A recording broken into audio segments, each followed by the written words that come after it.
What's up, guys? So we got a 2015 Honda Pilot here.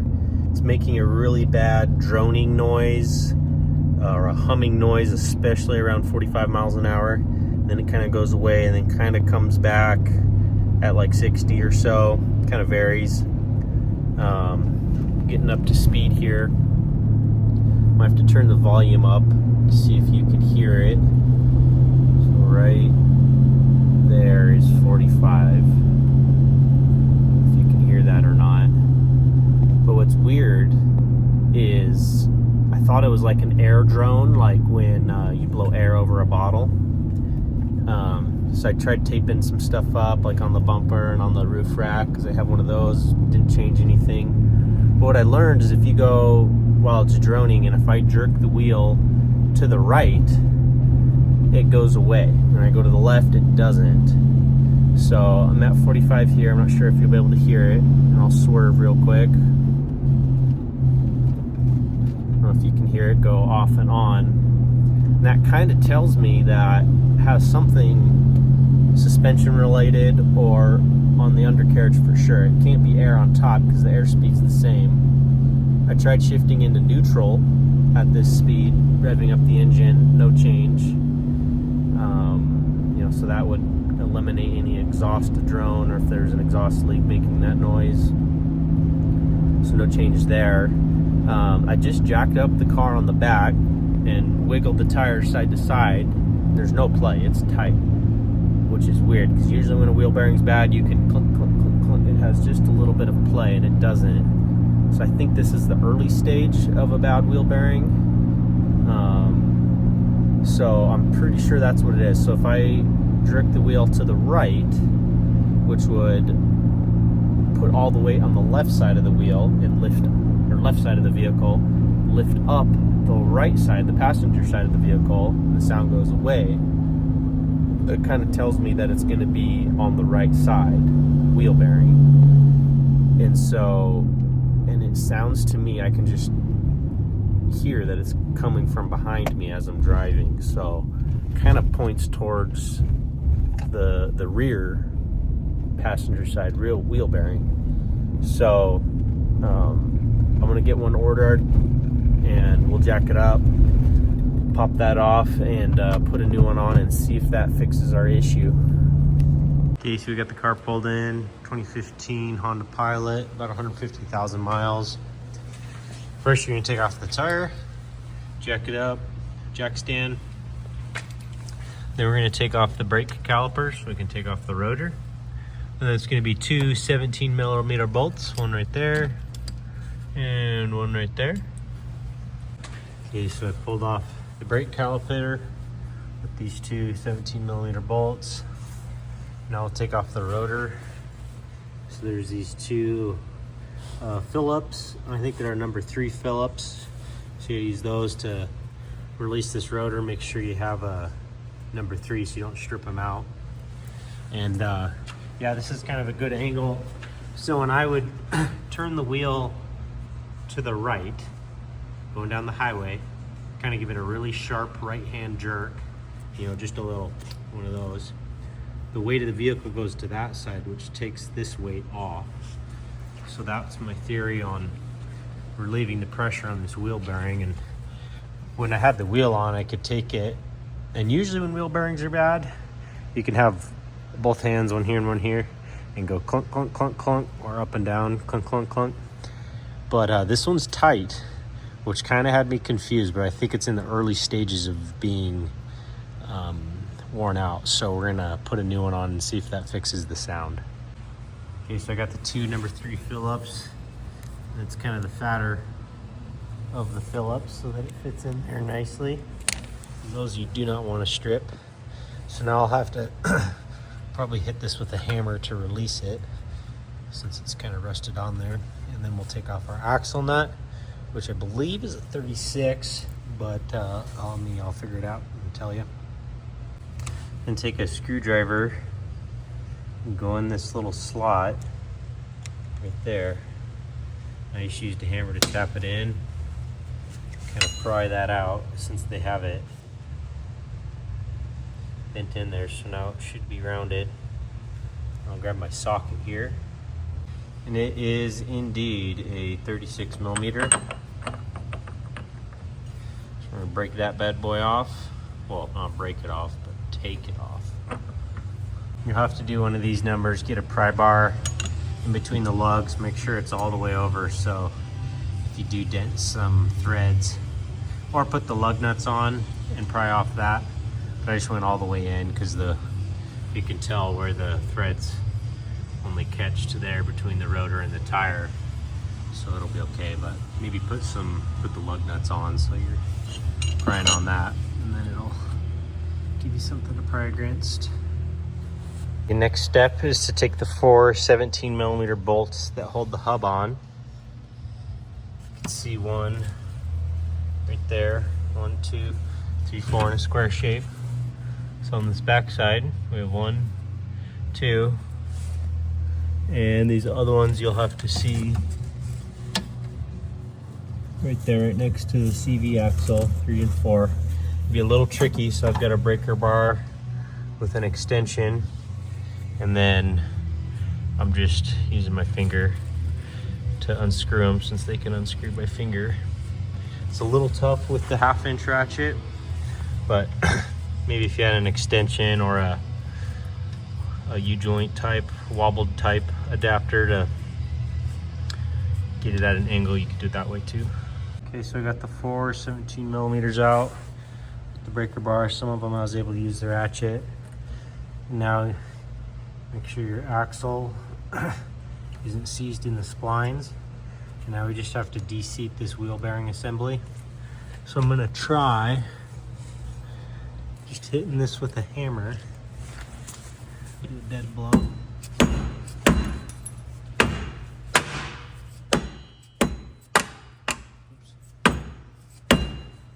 See if I can wiggle this out.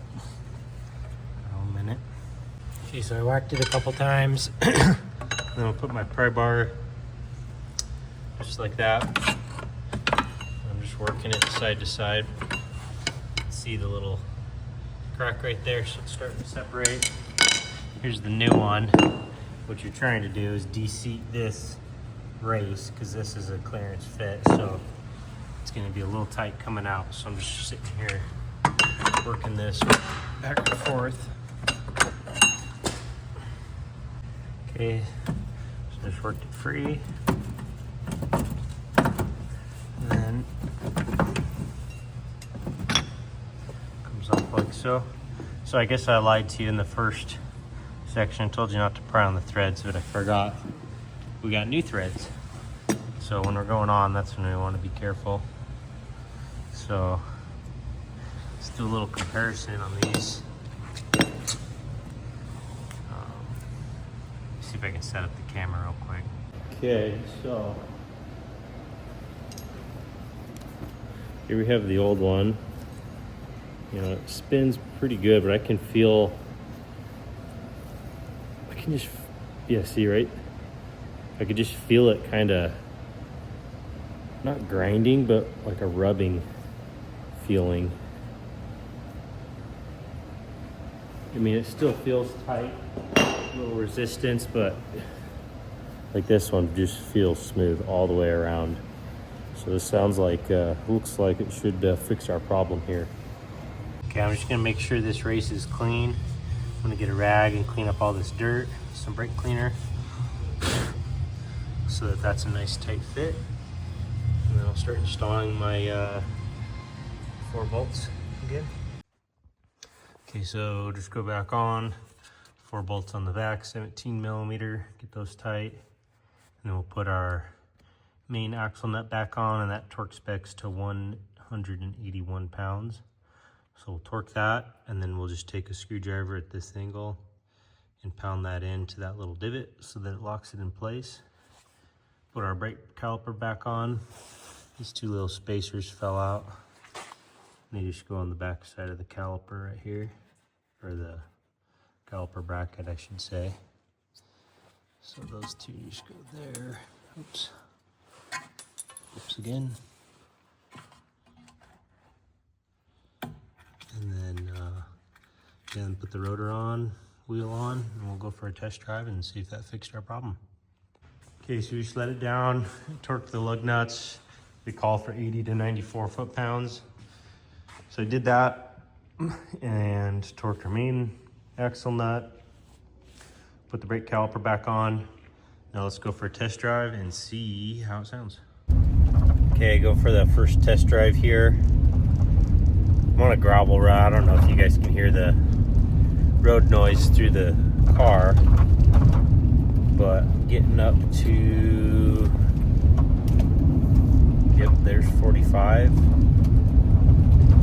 I don't hear anything, so that's awesome. I'm gonna go out here on the highway. This is a nice gravel road, but still it makes a little bit of noise because it's a little bumpy, but I'm gonna go out there, take it for a little cruise. Probably still do the wheel jerk left and right just to see, but it's probably not a bad idea to do the other backside as well. I mean, it's got 150,000 miles on it, so it's, you know, it's likely that the other one's really, really close. So I'll probably do that one here in the coming weeks, and probably the fronts too, just as a preventative. The nice thing about these Hondas is they last a long time. You take care of them, you know, you're gonna have things break on every vehicle. Wheel bearings, you know, obviously brakes, you know, stuff like that is just gonna wear out on any vehicle you have. But this Honda, we've had no issues. We had a sensor go bad. I think it was on the intake. I have a video on that one too, listed with the code that it tripped. But I mean, really, they're so low maintenance and they're so nice. I really like the Hondas. V6, all-wheel drive. They've got the VTM 4-lock for 4-low lock, you could call it. Well, it's not a 4-low, it's just locks in 4-wheel drive, and that works really nice. So yeah, there's our 45 to 50 miles an hour, and I don't hear nothing. Yeah, nothing with the jerk of the wheel. So yeah, I'm really glad that fixed the issue. That takes a lot off of my back. I was trying to figure out, I thought it was an air thing, like I thought it was the front bumper because it's kind of cracked a little bit, so I was like, oh, maybe the air's whistling through there. So I tried to push that back in. I taped some areas, and we have a Thule rack also, and it's got little holes on the side, so I thought it was that. So I taped those up, tried taking the Thules off, put them on, didn't work. Thought it was the tires, so I put my winter tires on, rebalanced those, no change. So I was like, man, but it really sounded like an air, like when you blow over a bottle, kind of a droning noise. It's really what it sounded like. And I was just I thought for sure it'd be air, but then once I started swerving left to right, I was like, well, since that changes, it can't be any air up top, because that air would be the same, but air on the bottom could be different. So I was like, well, maybe it's something underneath that's, you know, different. And then I was like, well, maybe it's part of the suspension. But what really got me is that forever, I mean, I've been a mechanic for a long time, when a wheel bearing's bad, you can wiggle the wheel a little bit, you can feel some play in it. Actually, my first truck, I had the wheel bearing, the front wheel bearing was really bad. It started going out, and then it just went into my tire. I remember driving to the shop, because I worked at an auto shop in high school, and driving to the shop, I remember looking out the window, and it was like, or I guess it'd be this way, just grinding, and I was like, oh man, this wheel's gonna fall off, which it will if you let them go long enough and don't take that preventative measure of replacing them as soon as you can. So whenever you have it up in the air, or every 6 months or so, I'd recommend just checking your wheel bearings, especially the front end too. Check wheel bearings, ball joints, tie rod ends. Just make sure if you can catch those soon on, it'll save you a lot of troubles, especially if something ends up breaking.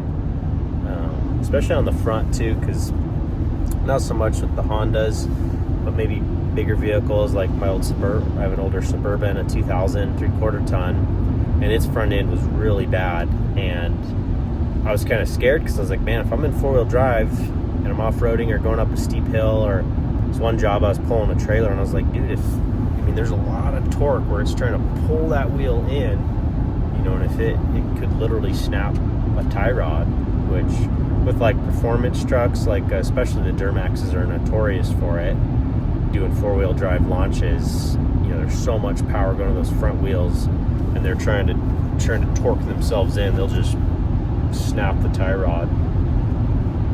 And so just kind of take your preventative. But yeah, I mean, overall, this Honda, we've had it since it was like 80,000 miles. It's been super reliable, pretty fuel efficient. Right now it's reading 15.5 miles a gallon. That was right after a road trip we went on, and we're going 75 to 80 the whole time, so it's pretty high speeds. So if you kind of milk it a little bit, you could probably get 16, maybe 17. It advertises online like 20, but you'd have to be going like 55, 60 to really see those numbers. We let it warm up in the mornings for 10 or 15 minutes, so that probably takes a little bit of the fuel economy down, and do a lot of in-town driving. It's my wife's car, so she drives in town, dropping kids off and going to the store and whatnot, so that obviously decreases your MPGs, but honestly, that's not too bad. If our other vehicle that I would, if we didn't have this one, would probably be a Suburban, and those you're talking 14 miles a gallon, so it's not too big of a difference. I really like the Honda Ridgelines too, other than they kind of look a little goofy, but I like this one. Has the third row. It's a little tight in the back when we're hauling stuff and whatnot, that's why I got the Toolies on it. But yeah, the Honda Ridgelines are pretty much the exact same as these, so if it is a Ridgeline that you're having problems with, it's going to be super similar to this, having the independent rear suspension. But yeah, I mean, overall, glad that fixed it. So yeah, let me know in the comments if you have any questions. I can maybe point that out to you, and I'll try to put a link in the description of some of the parts that I used, so you guys can hit that and find the parts a little easier and go from there. So hopefully you guys have a good one, and appreciate you watching the video. All right, thanks. Bye.